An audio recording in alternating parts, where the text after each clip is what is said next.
بسم اللہ الرحمن الرحیم۔ ناظرین کرام، اگر کسی شخص کو بات بات پر غصہ آتا ہو، غصہ کرنے کی اس کی بہت عادت ہو، تو کس طرح وہ اپنی اس عادت سے چھٹکارا حاصل کر سکتا ہے، آج کی اس ویڈیو کا یہی موضوع ہے۔ تو دیکھیں، غصہ آنا ایک فطری عمل ہے، انسان کو غصہ آ ہی جاتا ہے، لیکن خرابی اس وقت پیدا ہوتی ہے جب انسان اس غصے کا غلط طریقے سے اظہار کرتا ہے، فوراً غلط فیصلے کر بیٹھتا ہے اور بعد میں اس پر پچھتاتا ہے۔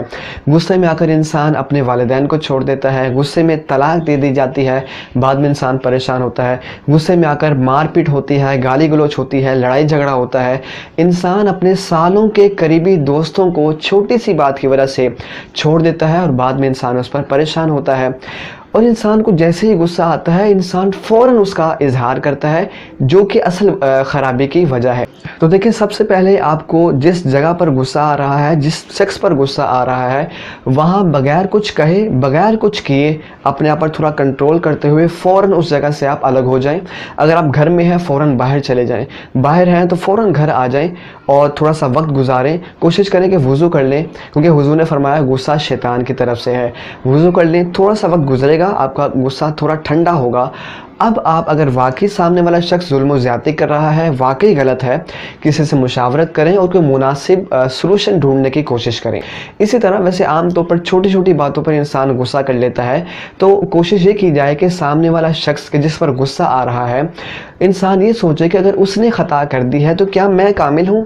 کیا مجھ سے خطا نہیں ہوتی؟ اللہ تعالیٰ نے مجھ پر کتنی عبادت مقرر کی ہیں، کیا میں ساری عبادت پابندی سے ادا کرتا ہوں؟ جب میرا رب میری اتنی خطائیں مسلسل معاف فرما رہا ہے، تو مجھے بھی انسانوں کی طرف سے درگزر کا معاملہ کرنا چاہیے۔ انسان ہے، خطا ہو جاتی ہے، معاف کرنا چاہیے۔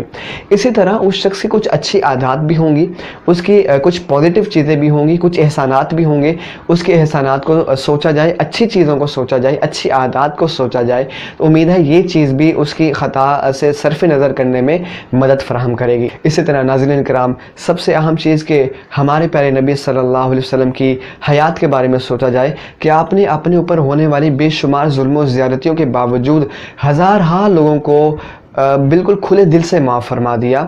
تو حضور کی اس عمل کو بھی دیکھا جائے اور اپنانے کی کوشش کی جائے۔ اور نبی مکرم علیہ السلام نے، ابو داؤد شریف کی حدیث ہے، آپ نے ارشاد فرمایا کہ جو شخص حق پر ہونے کے باوجود لڑنا چھوڑ دے، میں اس کو جنت میں گھر دلوانے کی ضمانت دیتا ہوں۔ تو اتنی بڑی بشارت حضور کی طرف سے ہے۔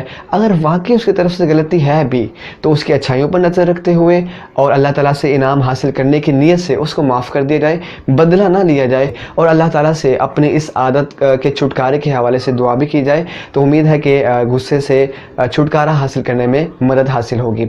امید کرتا ہوں کہ آپ کو ضرور اس سے کچھ نہ کچھ گائیڈ لائن ملی ہوگی۔ ضرور اپنے دوستوں کو یہ شیئر کریں، تاکہ اگر واقعی کوئی بیچارہ غصے کی وجہ سے پریشان ہے، اس کو کوئی نہ کوئی سلوشن مل سکے۔